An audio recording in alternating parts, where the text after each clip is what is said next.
everyone, and welcome to EnglishPod. My name is Marco. My name is Catherine, and today we're talking about helping other people. That's right. We are going to volunteer and to help other people that maybe don't have as much as we do, and so this is a way to give back to the community. That's right. So this is an intermediate level lesson, and before we get going, we have a phrase to preview in today's vocabulary preview. Vocabulary preview. All right, so on vocabulary preview today, we have this phrase, a soup kitchen, or it's a noun, a soup kitchen. That's right. A soup kitchen is a place. Basically, it is a place where volunteers can help cook and serve people who don't have enough money to feed themselves. Okay, so that's a soup kitchen. It's basically a place where people can get free food. That's right. Okay, so this is where we're going to be today. We are at a soup kitchen, and we're going to hear a couple of people talking about helping out at a soup kitchen. Let's listen.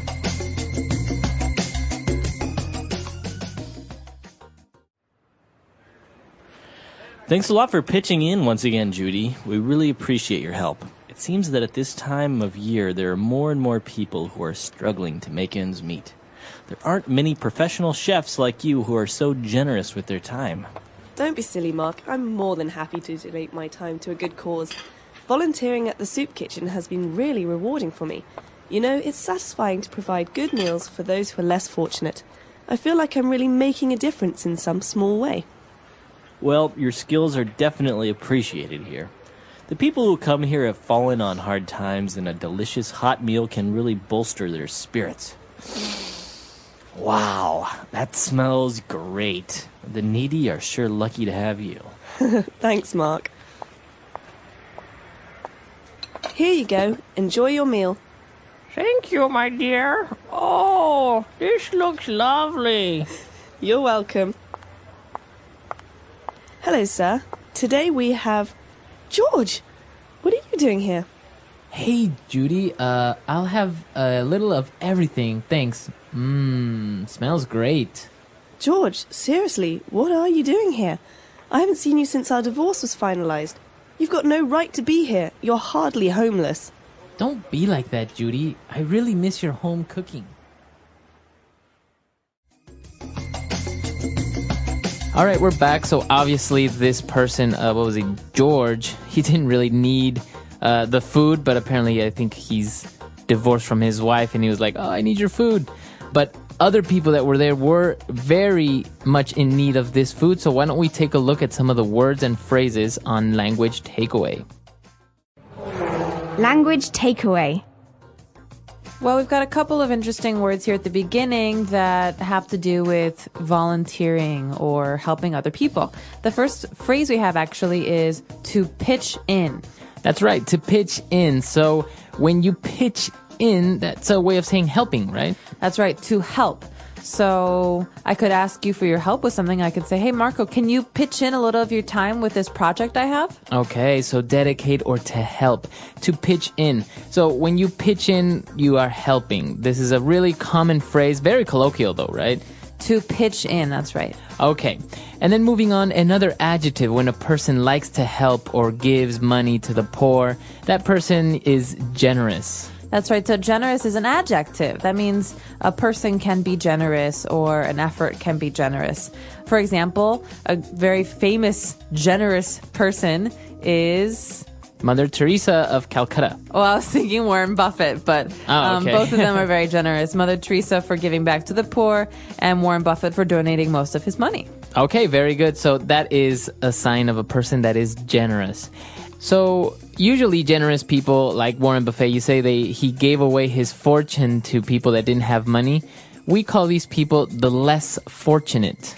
That's right. So as you said, we've got three words here that mean poor people, basically. Mm-hmm. And we don't like to say poor people in English because it's not very nice. You know, people can't control their situation in many cases, and it's more of a situation of not having what others have. Mm-hmm. And so one way to say this is less fortunate. Okay. So a person that's less fortunate is a person that's poor. That's right. So I could say, for example, we often try to help the less fortunate by volunteering our time. Okay. So fortunate is a way of saying that you have fortune or you have luck. So if you say you are very fortunate, that means that you are very lucky. That's right. Okay. So less fortunate means poor. And another way of saying that somebody is poor, you say that person is needy. Needy. So this probably makes you think of the word need, to need, and you're right. This comes from need. So someone who is needy needs things, needs money, needs help, needs food. Okay, even attention, right? Somebody that's needy might need a lot of attention all the time. That's right. So this could actually be a bad thing. Someone who's needy says, look at me, oh my gosh, look at me, listen to me, and that can be very annoying. Okay, so the needy. And now finally, a very common word to say that somebody is very poor, doesn't have a place to live, doesn't have a home. You say that person is homeless. Homeless literally means without a home. And so we often talk about the homeless as being a group of people we want to help in society, because the homeless live on the streets, they live in public, and in the winter and times when it's really, really cold, it's very dangerous for them. So the homeless are a group that people try to help with these soup kitchens and shelters. Okay, very good. So a lot of interesting words, common phrases there, very useful. So why don't we go back, listen to this dialogue again, and we'll be back in a little bit with Fluency Builder.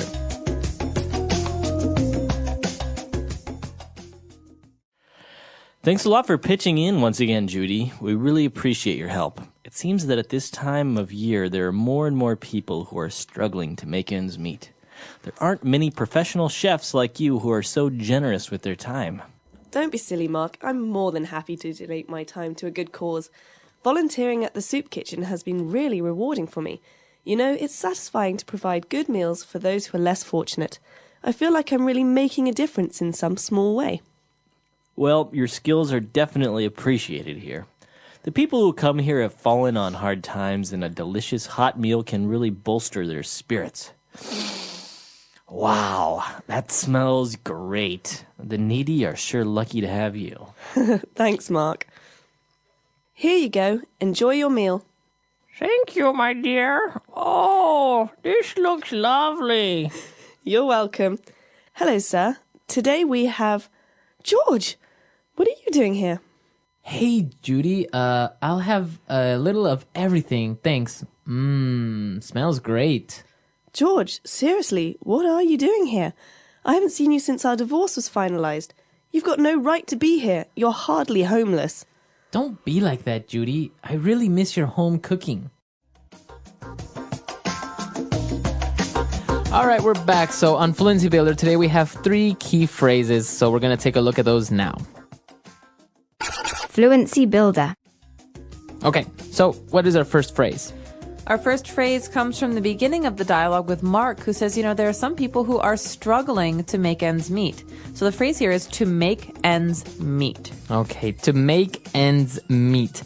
So if you take a look at this phrase, it's very hard to determine what that actually means. What does it mean? Well, think about a string. If you want to make a circle out of that string, you have to connect the ends, right? And I think of that as being about your income and the money that you spend. I cannot make ends meet if I earn $10 every week, but I spend $15 on my house and my food. Right. Okay. So not being able to make ends meet means you spend more than you earn. Okay. And that's not about cars and fancy TVs. That's about your house, your heat, your bills, and your food. Right. But I say, I've been able to make ends meet for a while now because I have a pretty good job. Okay, so to make ends meet is to be able to pay for your necessities. Okay. But he can't make ends meet means he can't support himself financially. Okay, very good. So to make ends meet is pretty much to satisfy your basic necessities. Financially, okay. Very good. And moving on, when we were talking about generosity and people helping out, if you help people that are less fortunate, you are making a difference in a small way. Okay, so this is a phrase that we hear all the time in the States. I'm not sure if it's the same in other English-speaking countries, but it's a very popular phrase. We talk about making a difference or trying to make a difference, and it's not very clear what a difference really is. But generally, this means doing good things for other people. Okay. Okay, so celebrities try to make a difference with their money and their fame. Some people try to make a difference by working at homeless shelters or at soup kitchens. And so there are many different ways ways to make a difference, but it's basically the idea that you volunteer or you give money to help other people. Okay, very good. So even if, for example, you recycle, you can say you're making a difference in the environment. That's right. You're making a difference. Usually a difference is a positive thing. So keep that in mind. Very good. And for the last phrase on Fluency Builder today, we say that people who come here have fallen on hard times. So people that have fallen on hard times. What does it mean if you fall on hard times? Well, basically, hard times are difficulties, right? So not being able to make ends meet, not being able to pay for your food and your housing. And so we have the verb to fall. You've fallen on hard times because you've gone from a place where you're comfortable to a lower place, a place where life is really hard. Right. And so think of this as a fixed phrase. He fell on hard times, or they fell on hard times. This means they don't have much money, or they can't support themselves, or they went bankrupt, for example. So somebody that loses their job may have fallen on hard times. That's right. Okay. And there's one more phrase here that deserves a little attention. We heard this word to bolster. To bolster is a verb that means to improve. So a hot meal can really bolster their spirits. That means it can make them feel better.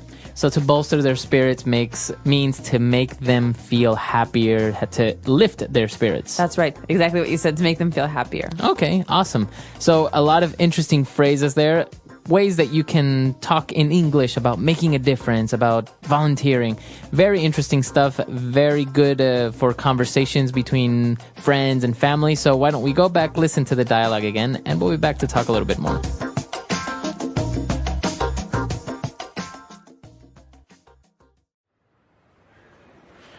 Thanks a lot for pitching in once again, Judy. We really appreciate your help. It seems that at this time of year, there are more and more people who are struggling to make ends meet. There aren't many professional chefs like you who are so generous with their time. Don't be silly, Mark. I'm more than happy to donate my time to a good cause. Volunteering at the soup kitchen has been really rewarding for me. You know, it's satisfying to provide good meals for those who are less fortunate. I feel like I'm really making a difference in some small way. Well, your skills are definitely appreciated here. The people who come here have fallen on hard times, and a delicious hot meal can really bolster their spirits. Wow, that smells great. The needy are sure lucky to have you. Thanks, Mark. Here you go. Enjoy your meal. Thank you, my dear. Oh, this looks lovely. You're welcome. Hello, sir. Today we have... George! What are you doing here? Hey, Judy, I'll have a little of everything, thanks. Smells great. George, seriously, what are you doing here? I haven't seen you since our divorce was finalized. You've got no right to be here. You're hardly homeless. Don't be like that, Judy. I really miss your home cooking.